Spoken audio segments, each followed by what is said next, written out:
사랑하는 성도 여러분, 성경 묵상 시간입니다. 오늘은 로마서 1장에서 3장까지를 읽으며 기도문으로 시편 16편을 함께 읽게 됩니다. 로마서의 내용을 살펴보면 로마서 1장에는 구원을 얻는 유일한 길, 복음에 관한 내용이 나옵니다. 복음이란 하나님의 독생자 예수님께서 인간의 형상을 입고 이 세상에 오셔서 인류의 죄를 대신하여 죽으셨을 뿐만 아니라 부활하심으로 말미암아 우리의 주가 되시고 그리스도가 되신 것을 의미합니다. 예수 그리스도의 종 바울은 자신이 이것을 위하여 사도로 부르심을 받았음을 1장에서 명백하게 밝히고 있으며 이 복음을 구원과 연관시켜 로마서 전체의 주제로 삼고 있습니다. 다시 말해서 인간을 영화롭게 하는 구원은 오직 이 복음, 즉 예수께서 우리의 주가 되시고 그리스도가 되신다는 사실을 믿는 자에게 주어집니다. 그래서 사도 바울은 복음을 모든 믿는 자에게 구원을 주시는 하나님의 능력이라고 당당하게 선포하고 있습니다. 사도 바울이 1장 말미에서 이방 세계의 상황들을 묘사한 것은 왜 하나님께서 인간들에게 오직 믿음으로 말미암아 구원을 얻는 은혜를 베푸셨는지 실증적으로 보여줍니다. 이를 보건대 오늘날 이방인인 우리가 하나님의 택하신 자녀가 된 것은 참으로 하나님의 은혜임을 알 수 있습니다. 만약 우리의 어떤 업적이나 행위가 구원의 조건이 된다면 아무도 구원을 얻지 못했을 것입니다. 전적으로 부패하고 타락한 우리가 구원받아 하나님의 자녀가 될 수 있었던 것은 하나님께서 우리에게 은혜의 선물로 주신 믿음 때문이었습니다. 그러므로 우리는 이 구원의 복음 앞에서 철저히 겸손할 수밖에 없으며 감사할 수밖에 없습니다.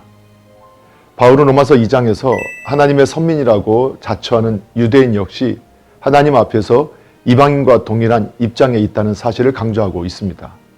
그래서 2장의 논리 전개 방식이 1장 18절에서 32절과 상당히 유사합니다. 바울의 고발은 처음에는 폭넓게 진술되고 있으며 그 대상이 구체적으로 유대인인지 아니면 이방인인지에 대하여 전혀 암시를 주지 않고 있습니다.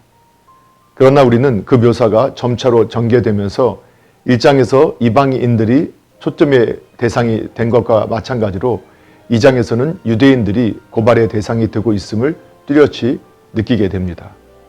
그런데 유대인들은 자신들이 율법을 수여하고 있으며 할례도 받았으므로 만사가 형통할 것이라는 생각에 사로잡혀 있었습니다.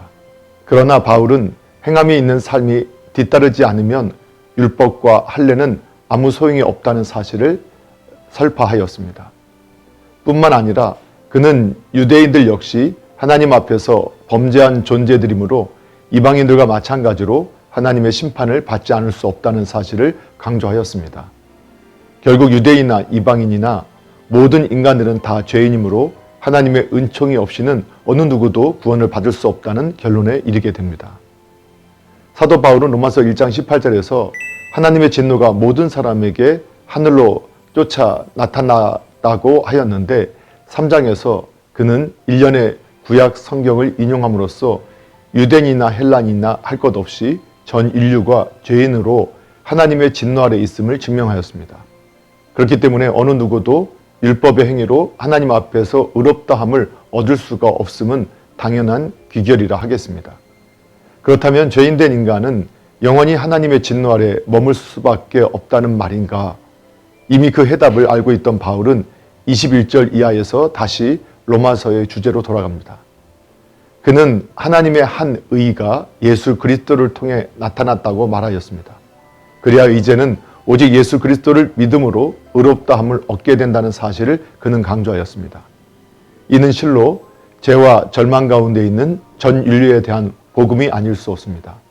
바울은 이 복음의 기쁜 소식을 보다 효과적으로 전하기 위하여 1장 18절에서 3장 20절까지의 많은 부분을 할애하여 인류의 죄악을 지적하고 절망의 구렁텅이에 빠진 인류의 운명을 묘사하였던 것입니다.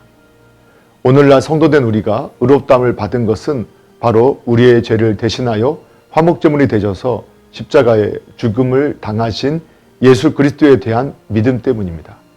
하나님께서 이 길을 우리에게 허락하지 않으셨다면 우리는 영원히 하나님의 진노 아래서 헤어나지 못했을 것입니다.